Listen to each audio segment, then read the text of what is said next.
ان الحمد للہ نحمده ونستعینه ونستغفره. سب تعریف اللہ کے لیے ہے جس نے جہان کو بنایا اور ہمیں اس پہ آباد کیا. تو اس کی حمد و ثنا تو بس اول بھی ہے آخر بھی ہے، اور اس کی حمد و ثنا تو ہم کر ہی نہیں سکتے، جیسے کہ اللہ کہ نبی صلی اللہ علیہ وسلم نے ارشاد فرمایا کہ اللہم لا احصی ثناء علیک، اللہ تعالیٰ آپ کی تعریف کرنا ہمارے بس میں نہیں ہے. ٹھیک ہے، آپ تو خود ویسے ہیں جیسے کہ آپ نے اپنے کلام میں، اپنی کتاب میں اپنی تعریف بیان فرمائی. تو اللہ کی تعریف تو کوئی اس کا حق ادا نہیں کر سکتا، اور ہم تو بس اتنی بات ہے کہ اپنی کوتاہیوں کی اللہ سے معافی طلب کرتے ہیں. ایک سوال ہے، اس سوال کا جواب دینا چاہتے ہیں. سوال یہ ہے کہ اکثر لوگ یہ سوال کرتے ہیں کہ اللہ نے ہمیں کیوں پیدا کیا. اور یہ سوال صرف یہ نہیں ہے کہ کلمہ پڑھنے والے کرتے ہیں، جو مسلمان اپنے آپ کہتے ہیں، بچے بچیاں، اور بڑی عمر کے لوگوں میں بھی یہ سوال پیدا ہوتا ہے، جوانوں کے دلوں میں بھی یہ سوال پیدا ہوتا ہے نعوذ باللہ کہ اللہ نے ہمیں کیوں پیدا کیا. اور پیدا کرنے کے بعد یعنی ہمیں اتنی مشقت میں ڈال دیا، مشکلات میں ڈال دیا کہ یعنی ہم سے حساب بھی لیا جائے گا، حساب کتاب بھی ہمارا ہوگا. تو لازمی بات ہے کہ ذمہ داری کو کوئی بھی نہیں قبول کرنا چاہتا. وہ کہتے ہیں نا، ایک محاورہ ہے کہ میٹھا میٹھا حق حق اور کڑوا کڑوا تھو تھو. تو یہ محاورہ بالکل فٹ آتا ہے. تو اس کے میں آپ کو 3 جوابات دوں گی، اور یہ جوابات میں آپ کو نقلی نہیں دوں گی. لیکن نقلی، ایک تو نقلی ہوتا ہے اصلی کے مقابلے میں، نقلی کو آپ سمجھا کریں کہ نقلی کبھی کبھی لوگ نقل سے ہے نا، نقلی نقل سے ہے اور اصلی اصل سے ہے. ٹھیک ہے، تو ہم اس کو اپنی اردو اور ہندی زبان میں اکثر ہی بولتے ہیں یہ نقلی ہے. نقلی کا مطلب یعنی جعلی ہے، ڈپلیکیٹ ہے، اور اصلی کا مطلب ہے پیور ہے. ٹھیک ہے، لیکن ہم جو جس ٹرم میں نقلی کہتے ہیں وہ نقلی کا مطلب ہے نقل سے ہے. نقل سے کیا مطلب، یعنی یا تو الہامی کتاب سے ہے جو اللہ نے بھیجی ہے، اس کی ہم نے نقل یعنی آپ کو کاپی پیسٹ کر دیا، وہی ہم نے مثال کا آپ کو بتا دیا. اور ایک نقل یہ ہے کہ جو رسول اللہ صلی اللہ علیہ وسلم ہے، جس کو ہم نبی رسول کہتے ہیں، اللہ نے ان کو جو پیغام دیا، ان کے ذریعے سے ہمیں کوئی پیغام پہنچا، اسی پیغام کو ہم نے آپ کو جواب میں آگے پہنچا دیا، اس کو بھی نقل کہتے ہیں. تو میں زیادہ مثالیں نہیں دوں گی، پر 2 مثالیں کافی ہیں. تو نقلی سے مراد یہ ہے کہ نقل کر دینا، کاپی پیسٹ. ٹھیک ہے، جس کو آپ آسان زبان میں سمجھ لیں. اور ایک ہوتا ہے عقلی، یعنی عقل سے، یعنی ایک کچھ چیزیں ایسی ہوتی ہیں نا جو آپ کی عقل میں بھی آ رہی ہوتی ہیں باتیں کہ ہاں یار یہ ایسا ہونا چاہیے اور ایسا نہیں ہونا چاہیے. عقل سے بھی آپ سوچ رہے ہوتے ہیں نا کہ کچھ تو اپنی عقل لگاؤ نا، ہے نا. سینس بھی تو کوئی چیز ہے نا یار، کیسی باتیں کر رہے ہو کبھی بالکل سے، یعنی عقل سے ہٹ کے بات کر رہے ہو. تو میں آپ کو 3 جواب دوں گی نا، صرف 3. وہ جواب میرے ہوں گے عقلی ہوں گے، صرف عقل سے سوچو، نقل سے نہیں. نقل سے انشاءاللہ ہم اگلی نشست میں آپ کو بتائیں گے کہ نقلی جوابات کیا ہیں، اس کی جو ہم نقل کریں گے قرآن اور سنت سے. اور عقل سے ہمیں 3 جوابات ہمارے یہ ہیں کہ سب سے پہلا جواب یہ ہے کہ اللہ نے ہمیں کیوں پیدا کیا.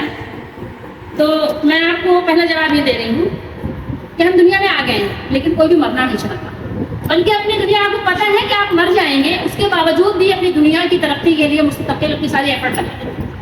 عقل سے سوچیں نا، کیا آپ کے عقل میں یہ بات آتی ہے کہ جب مر ہی جانا ہے، سب کچھ چھوڑ کے چلے ہی جانا ہے، تو اتنی بڑی بڑی فیکٹریز، انڈسٹریز، اور اتنے یعنی کارخانے، اور اتنی بڑی بڑی یعنی شاپنگ مال اور یہ مارکیٹس، یہ دنیا کی آباد کاریوں میں اتنا بڑا اپنا حصہ ہم ڈالتے ہیں، جو جتنا ڈال سکتا ہے ساری ایفرٹس لگا دیتا ہے کہ یعنی روز بروز ہم پروموشن اس کی کر ہی جاتے ہیں. کیوں؟ پتہ تو ہے نا کہ مر جاؤ گے، مرنے کے لیے پیدا ہوئے تو کیوں اتنی یعنی اس ساری کوشش، ساری محنت کسی کی کیوں سرف کر رہے ہو، لیکن اس کے باوجود کر رہے ہو حالانکہ پتہ ہے کہ مر جاؤ. لیکن بات یہ نہیں ہے، بات یہ ہے کہ آپ اصل میں اللہ تعالیٰ کے، یا اپنے مالک کہہ لیں، وہ جو اللہ ہے جس کو مالک بھی کہتے ہیں، اور ہے بھی وہ مالک، اس کو اپنا نام مالک رکھا ہے، ملک رکھا ہے، بادشاہ ہے، وہ شہنشاہ ہے، با اختیار ہے، تو اس کے حکم سے فراغ حاصل کرنا چاہتے ہیں. یہ دوسرا اس کا جواب یہ ہے، اس میں بہت ساری چیزیں آ جاتی ہیں جو دنیا آباد کرنے کے متعلق اگر بات ہے تو بہت ساری باتیں آ جاتی ہیں، لیکن بس اسی سے آپ اپنا نا کچھ جوابات نکالتے چلے جائیں.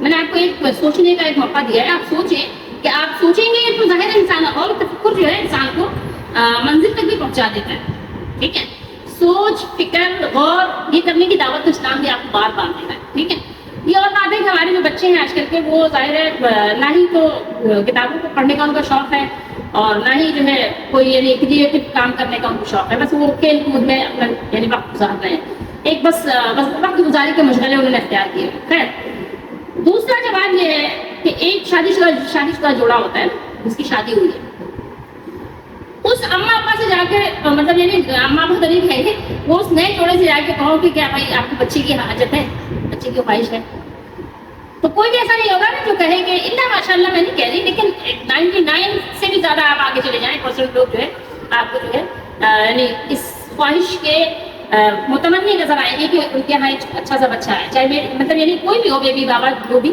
ایک بچے کی خواہش ہر جو ہے جوڑے میں ہوتی ہے. ٹھیک ہے، بہت سے مرد حضرات دوسری شادی کر لیتے ہیں کہ بھائی یہاں بچہ نہیں ہوا، شاید دوسری بیوی سے ہمارے یہاں کوئی یعنی ہمارا نومولود کوئی بیبی آ جائے ہمارے پاس. تو یعنی یہ اتنی یعنی خواہش ہوتی ہے، لیکن ان کو پتہ ہے کہ جب جو ہے مر جانا ہے. تو اب آپ یہ سوال اللہ سے کرتے ہیں کہ اللہ نے ہمیں کیوں پیدا کیا، ہمیں نہیں پیدا کرنا چاہیے تھا. تو پھر تو یہ سوال آپ اس جوڑے سے بھی کریں، بھائی جو پتہ ہے کہ مر جانا ہے اور اتنی دنیا میں پریشانیاں ہیں، اتنی مشکلات ہیں، اتنی مصیبتوں میں، یعنی ایک کہہ سکتے ہیں مصیبت کا لفظ جو ہے تھوڑا بڑا ہوتا ہے، کہہ سکتے ہیں کہ یعنی ہر طرف فراڈ ہے، پریشانی ہے، تکلیف ہے. ان تکالیف کے لیے آپ دنیا میں ایک بچے کو لے آتے ہیں، کیوں لے آتے ہیں؟ تو یہ سوال جب میں آپ جو جس سے بھی کر رہے ہیں، سب سے پہلے اپنے اماں ابا سے کریں کہ اماں ابا ہمیں کیوں لے کر آئے دنیا نہ لاتے، آپ کو تو پتا کریں اتنی مشقتوں میں آ جانا تھا دنیا میں. تو آپ اپنے ماں باپ سے یہ سوال جا کے کریں کہ آپ نے ہمیں دنیا میں لانے کے لیے کیوں اتنی آپ نے محنت کی، نہیں لاتے. ٹھیک ہے. اور تیسرا جواب اس کا یہ ہے کہ آپ جو ہے جو بھی یعنی شادی شدہ جوڑا ہے، جو بھی ہے جس کے یہاں بچے نہیں ہیں، آپ جا کر ان سے یہ سوال کریں کہ آپ کو جس پہ خوش ہونا چاہیے نا کہ آپ کا کوئی بچہ نہیں ہے. آپ کو تو خوش ہونا چاہیے کہ اگر دنیا میں آنا ہی آپ کا اتنا یعنی پریشان کن ہے، اور یہ سوالات آپ اپنے مالک سے کر رہے ہیں، اللہ سے کر رہے ہیں، رب العالمین سے کر رہے ہیں، تو یہ سوالات تو آپ ان سے کریں یا اماں ابا سے کریں کہ بھائی دنیا میں بچے کو تو آنا ہی نہیں چاہیے. بھائی اللہ تو پیدا کرتے ہیں، پیدائش تخلیق تو یہ تو ظاہر اللہ ہی کی قدرت ہے، لیکن ایک ذریعہ ایک سبب کون ہے؟ ماں باپ ہے. تو جس ماں باپ کے گھر میں، جس جوڑے کے گھر میں بچے نہیں ہیں، آپ دیکھیں کہ ڈاکٹرز کے یہاں بھی بیچارے دوڑ لگاتے ہیں. اس کے علاوہ اس کے لیے وہ کیا کیا نہیں کرتے، گناہوں کے کام کرنے وہ تو کر لیتے ہیں، یعنی کبھی جا کے قبروں پہ سجدہ کر رہے ہیں، کبھی کہتے ہیں کہ کوئی بلا بابا جو ہے وہ تعویذ دیتا ہے، وہ دعا کرتا ہے، ہو جاتے ہیں. تو جو بھی ان سے کہا جائے یہ کھا لو اس سے بچہ ہو جائے گا، یہ پی لو اس سے ہو جائے گا، یہ وظیفہ پڑھ لو، فلاں جگہ چلے جاؤ، فلاں درخت پہ دھاگے باندھ کے آ جاؤ، فلاں قبر پہ منت مان کے آ جاؤ، وہ ہر جگہ چلے جاتے ہیں. جس مذہب کے بھی ماننے والے ہوں، اپنے تمام مذاہب کے جو کچھ بھی ان کے رسم و رواج ہے کہ ایک بچہ مل سکتا ہے، تو وہ اس کے لیے ساری کوشش، ساری محنت، دوڑ بھاگ، دوا علاج کرنے کو تیار ہوتے ہیں. تو آپ بتائیے کیوں ایسا کیوں کرتے ہیں کہ اگر تو دنیا میں آنا ہی آپ سمجھتے ہیں کہ پریشانی کا باعث ہے، یہ ایک مشکل اور مصیبت کا باعث ہے، تو یہ سوالات آپ اپنے مالک سے یا کسی ایسے شخص سے کرنے کے بجائے کہ جو آپ کو جواب دے، سب سے پہلے تو آپ اپنے ماں باپ سے کریں، پھر اس کے بعد اپنے آپ سے کریں کہ آپ کیوں چاہتے ہیں کہ آپ کے گھر میں ایک بیبی آئے، ایک بچہ آئے، کیوں چاہتے ہیں، کیوں پسند کرتے ہیں اس بات کو. تو میرا خیال میں یہ تین باتیں جو ہے آپ کے سمجھنے کے لیے اور عقل کو کھولنے کے لیے، غور کرنے کے لیے کافی ہوں گی عقلی طور پر. اور بہت ساری چیزیں ہیں، بہت ساری باتیں ہیں، ان کے ذریعے سے جب آپ سمجھنا چاہیں گے تو سمجھنے کی کوشش کریں گے. اب جہاں تک میری نقلی باتیں وہ انشاءاللہ ہم آپ کو اگلی نشست میں بتائیں گے. آپ اپنے کامنٹ سے آگاہ کیجیے گا کہ آپ کو میری باتیں سمجھ آئیں گی نہیں ہیں. اگر نہیں سمجھ آئی نا تو آپ کوشش کریے گا کہ آپ لکھ کے کوئی سوال پوچھ لیجیے گا، تاکہ ہو سکتا ہے، کیونکہ دیکھیں علم کا جو سر چشمہ ہے وہ تو اللہ ہے، لیکن اللہ نے اپنے بندوں کو اپنے یعنی مشیت، اپنے علم کے مطابق کون کتنا اہل ہے اس کو سکھاتا ہے.